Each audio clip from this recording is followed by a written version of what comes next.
दर्शन। आज मैं विजयनगर गांव में हूं और यहाँ कुछ लोग ये गाड़ी में जुलूस लेके निकल रहे हैं। आइए जानते हैं, पूछते हैं क्या बात है, किस चीज़ का जुलूस है। सर नमस्कार। नमस्कार। क्या बताइए। मेरा नाम विपिन कुमार वास्तविक है और मैं राष्ट्रीय पिछड़ा वर्ग मोर्चा का प्रदेश अध्यक्ष छत्तीसगढ़ का संगठन ने जिम्मेदारी लगाया है। और ये राष्ट्रीय गुरु घासीदास सतनाम क्रांति मोर्चा का भारत मुक्ति मोर्चा का परिवर्तन यात्रा हम लोग निकाले हैं, जिसका रायपुर में 14 नवंबर को विशाल महारैली होना है। छत्तीसगढ़ के सभी संभाग में एक एक गाड़ी घूम रहे लोगों को जागृत करके हम लोग वहाँ इकट्ठा करने के लिए लोगों को तैयार कर रहे हैं। और इकट्ठा इसलिए कर रहे हैं कि बलौदाबाजार में जो घटना हुआ था तो उसका न्याय निष्पक्ष जांच करें और जो निर्दोष है उनको छोड़ा जाए और जो दोषी है उसको सजा दिया जाए। और तमाम देश भर में समस्याएं SC ST OBC माइनॉरिटी लोगों के साथ जो हो रहा है तो उनको जागृत करके हम लोग देश में अपना राजपाट स्थापित करना चाहते हैं ताकि हम लोगों को न्याय दे सकें, कर सकें। आप लोग ये कब से लेके घूम रहे हैं सर, और कहाँ कहाँ गए? ये यात्रा हम लोग 2 नवंबर से लेकर घूम रहे हैं। जो पहला सूरजपुर में हम लोग का यह कार्यक्रम हुआ, इसके बाद बैकुंठपुर में हुआ, इसके बाद चिरमिरी हुआ, मनेंद्रगढ़ हुआ, फिर पटना में हुआ, चर्चा में हुआ, फिर ओड़गी में हुआ, इसके बाद हम लोग वाड्रफनगर चले आए, फिर डिंडो गए, फिर सुलसुली में हुआ, इसके बाद अभी हम लोग विजयनगर हैं और इसके आगे हम लोग बलरामपुर जाएंगे और आगे का भी हम लोग का रूट चार्ट बना हुआ है। तो सिर्फ छत्तीसगढ़ में ही घूम रहे हैं कि इसके और अदर स्टेट में भी जाना है? नहीं, ये यात्रा तो छत्तीसगढ़ लेवल पे ही चल रहा है, बाकी और साथी लोग जागृति कार्यक्रम लगातार देश भर में कर रहे हैं। अच्छा, और इसका ये घूमने का मकसद, मेन उद्देश्य क्या है सर? घूमने का मेन उद्देश्य ये है, आदिवासियों का हसदेव वाला जो मामला चल रहा है उसके लिए भी कोई न्याय नहीं मिल रहा है। OBC की जाति आधारित जनगणना आज तक नहीं हुआ है तो OBC को इस बात को जागृत करके जोड़ने का मामला है। मुस्लिम लोगों का मॉब लिंचिंग हो रहा है, छत्तीसगढ़ में कभी नहीं होता पर आरंग में हुआ। तो ये सब जो अन्याय अत्याचार बढ़ रहे हैं, जेल के अंदर ही लोगों को मार दिया जा रहा है, तो ये सब हम लोगों को जागृत करने के लिए घूम रहे हैं कि आपके साथ ये सब हो रहा है, आगे और भी बढ़ सकता है। इसलिए आप सचेत हो जाओ, जागृत हो जाओ, संगठित हो जाओ ताकि इसको रोका जा सके। आपका परिचय सर? मेरा नाम मनोज कुमार बघेल है सर। मैं राष्ट्रीय गुरु घासीदास सतनाम क्रांति मोर्चा का राष्ट्रीय सदस्य हूँ। तो क्या कहना चाहेंगे इस बारे में, जो आप लोग लेके घूम रहे हैं, तो इसके बारे में बताइए, क्या कहना चाहेंगे?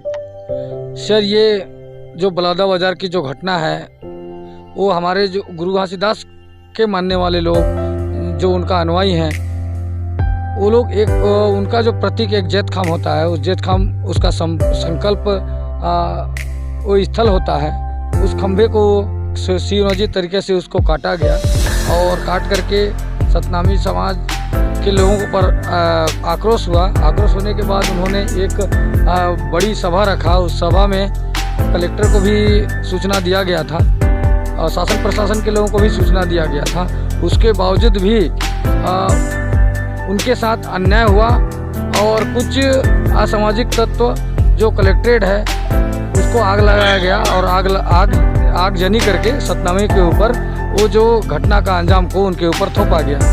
तो जो निर्दोष साथी हैं उनको छोड़ा जाए और जो दोषी साथी हैं, जो दोषी लोग हैं, उनको अंदर किया जाए। ये हमारा मांग को लेकर के ये राष्ट्रीय गुरु घासीदास सतनाम क्रांति मोर्चा का ये और भारत मुक्ति मोर्चा के संयुक्त तत्वाधान में ये जो यात्रा हम लोग पूरे छत्तीसगढ़ में निकालते हैं। तो आप इतने यकीन से कैसे कह सकते हैं कि जो पकड़े गए हैं, जिसको वो लोग पकड़ के अंदर किए हैं, वो निर्दोष हैं? देखिए, वो पूरे छत्तीसगढ़ के जो अलग अलग जगह से, गांव से भी जो लोग उस सभा में गए हुए थे, तो सभा में जाने जो गए हुए लोग थे, तो वो समाज के जो शुभ चिंतक लोग थे वही लोग वहाँ पे गए हुए थे।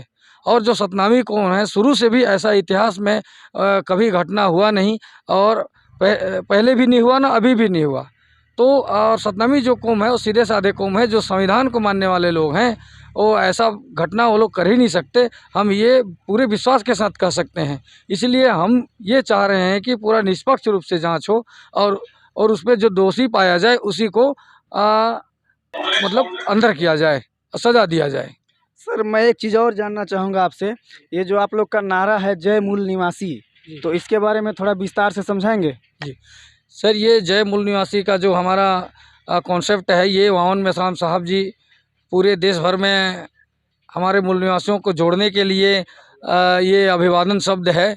और हम आपको अवगत करा दें कि जो मूल निवासी हम पूरे भारत में हैं, इसको हम अभिवादन करते हैं, तो इससे हमें ये पता चलता है कि हमारे भारत देश में कोई विदेशी भी रहते हैं। पर अहमदानगर का नाम आजकल बदल कर हैया बाई के नाम पे रख दिया कुछ गया है। बताएंगे? और इनके ये पिता जो वहाँ के विदेशी पाटिल हैं, थे, तो जैसे वही वहाँ का सब चीज देख रेख करते थे। तो पाटिल होने के नाते उन्होंने अपने दयानंद बच्चों को सरस्वती पढ़ाया लिखाया, सत्यार्थ आगे प्रकाश नाम बढ़ाया। का जो किताब और है, उनके घर उसमें पे उन्होंने खुद ही अहिल्याबाई के घर लिख पे रखा है इतना कि सेवा ब्राह्मण का भाव हम था, विदेशी हैं। सब इतना सेवा और ऐसे संस्कार का तमाम भाव कई था कि प्रूफ उनके हैं, अंदर भी जैसे बचपन अपना से जो ही सेवा भाव मान्यवर वावन संस्कार मेश्राम सभी आए साहब थे। जी तो के जैसा कि द्वारा उनका शादी ये जो हो गया था वो हर बहुत जगह जल्दी उम्र हमारे में हो गया था। उनका समाज को शादी बताया बचपन जा में, रहा पहले है, के टाइम ताकि में जो बचपन में ही शादी हो जाता था। जो उनका विदेशी शादी होने का जो 8 साल की उम्र में हो गया था।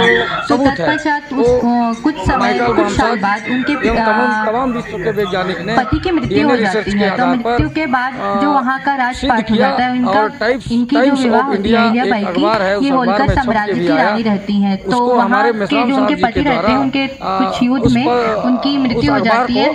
हमारे समाज में वहाँ का राजपाट फिर उनके ससुर जी बड़े संभालने पैमाने में लगते हैं। प्रचार तो किया फिर गया और वहाँ बताया गया कि ये जो विदेशी लोग हैं, इसका जो DNA है इस अखबार में छप के आया है।